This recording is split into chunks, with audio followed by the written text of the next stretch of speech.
Adrien, Kyle, comment te sens-tu? je me suis jamais senti autant mal de ma vie.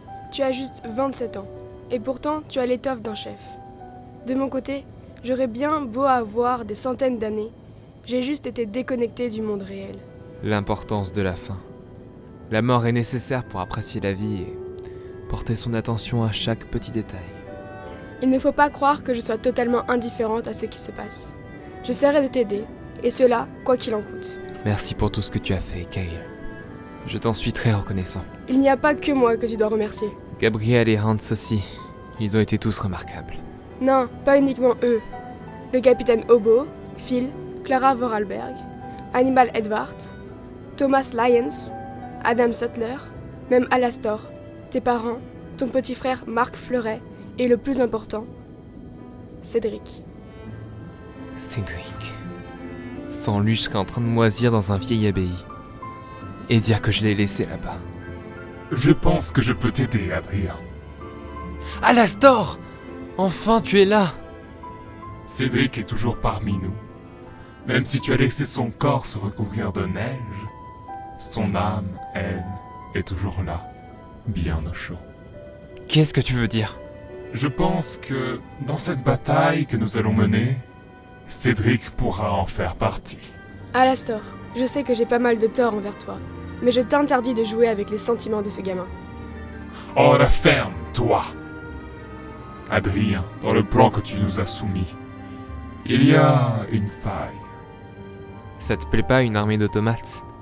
Les automates n'ont pas besoin d'un corps humain pour fonctionner. C'est bien l'idée, oui. Les automates faits à base d'humains étaient juste une dérive d'un riche complètement malade. Tu l'as rencontré, je crois bien. Oui, mais là n'est pas le sujet. Où veux-tu en venir, Alastor? L'attention des disciples de Merzost, et de cette créature elle-même, ne se portera pas sur les automates, mais directement sur nous. Il faut attirer leur attention vers les automates. Et quoi de mieux pour attiser leur curiosité qu'en leur offrant une arme? Une armée d'êtres semi-humains incorruptibles, protégés par l'armure. Mais il nous faudrait faire des meurtres de masse pour l'armée que j'ai prévue. Il se trouve que je n'ai pas mal d'âmes en réserve. Dans ce cas, faisons ainsi. Adrien, les pilotes vont atterrir. Oh, Alastor nous a rejoints? Oui. Merci, Gabriel. Dis, je pourrais te parler une minute? Oui, excusez-moi. Je sais que tu veux tout garder secret pour éviter de dévoiler notre plan à un potentiel traître. Mais tu envoies Alastor et Kyle dans une même mission. Ce sont certainement les deux personnes les plus importantes ici. Si ce n'est toi. Ok, je vais te l'expliquer. J'ai pensé à une armée d'automates, qui, contrairement aux humains, serait incorruptible. Sauf que voilà le problème. Aujourd'hui, plus personne ne sait en faire. D'après Hans, c'est un art perdu. Kyle et Alastor ont donc pour mission de retrouver un homme. Cet homme, c'est Vlad Vorarlberg. Un ingénieur hors pair qui a dépassé la connaissance de ses parents et développé les premiers automates.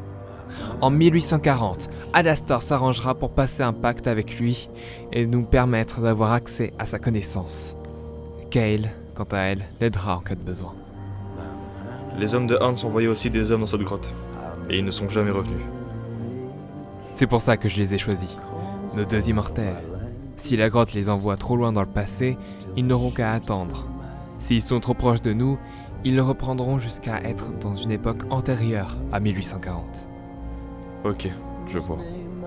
D'ici quelques temps, nous verrons une armée d'automates passer la grotte. Génial, non? Adrien, ok, ton plan a l'air génial, mais il y a une autre question qui me vient à l'esprit. Pourquoi on se bat? Quoi? Ce monde est mort, Adrien. Qu'est-ce qui reste à sauver, sérieusement? Hans m'a raconté l'histoire d'une femme.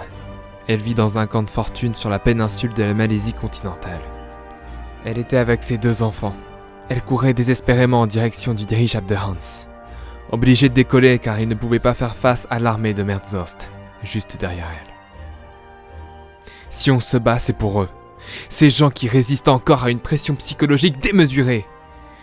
Toi qui avais la haine contre Alastor, choisis de résister et d'anéantir cette bête qui opprime les esprits. Je ne les opprime pas. Je leur offre une alternative, sans peur. sans haine.